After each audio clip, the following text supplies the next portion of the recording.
Ladies and gentlemen, the very word secrecy is repugnant in a free and open society, and we are, as a people, inherently and historically opposed to secret societies, to secret oaths, and to secret proceedings.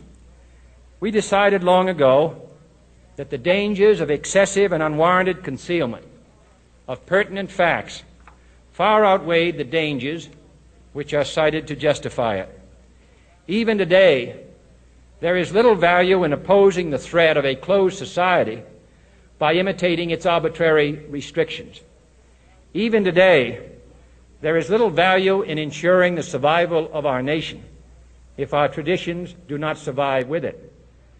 And there is very grave danger that an announced need for increased security will be seized upon by those anxious to expand its meaning to the very limits of official censorship and concealment. That I do not intend to permit to the extent that it's in my control. And no official of my administration, whether his rank is high or low, civilian or military, should interpret my words here tonight as an excuse to censor the news, to stifle dissent, to cover up our mistakes, or to withhold from the press and the public the facts they deserve to know. For we are opposed around the world by a monolithic and ruthless conspiracy that relies primarily on covert means for expanding its sphere of influence, on infiltration instead of invasion, on subversion instead of elections, on intimidation instead of free choice, on guerrillas by night instead of armies by day. It is a system which has conscripted vast human and material resources into the building of a tightly knit, highly efficient machine that combines military, diplomatic, intelligence, economic, scientific, and political operations. Its preparations are concealed, not published. Its mistakes are buried, not headlined. Its dissenters are silenced, not praised. No expenditure is questioned, no rumor is printed, no secret is revealed.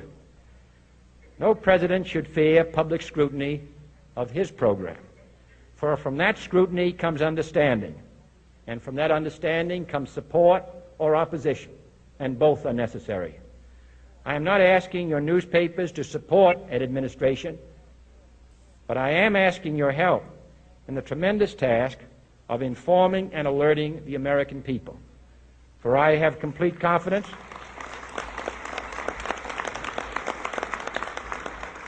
in the response and dedication of our citizens whenever they are fully informed. I not only could not stifle controversy among your readers, I welcome it. This administration intends to be candid about its errors. For as a wise man once said, an error doesn't become a mistake until you refuse to correct it. We intend to accept full responsibility for our errors, and we expect you to point them out when we miss them. Without debate, without criticism, no administration and no country can succeed, and no republic can survive. That is why the Athenian lawmaker Solon decreed it a crime for any citizen to shrink from controversy.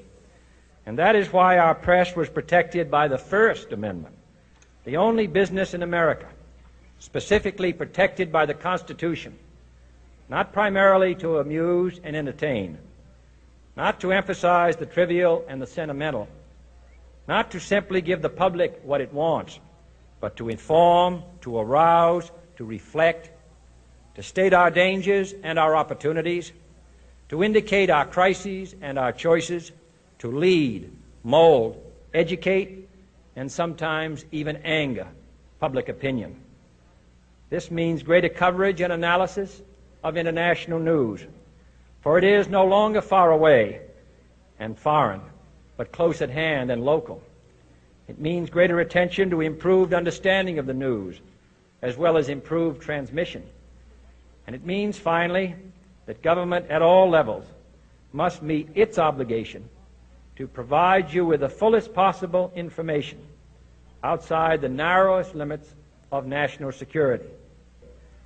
And so it is to the printing press, to the recorder of man's deeds, the keeper of his conscience, the courier of his news, that we look for strength and assistance, confident that with your help, man will be what he was born to be, free and independent.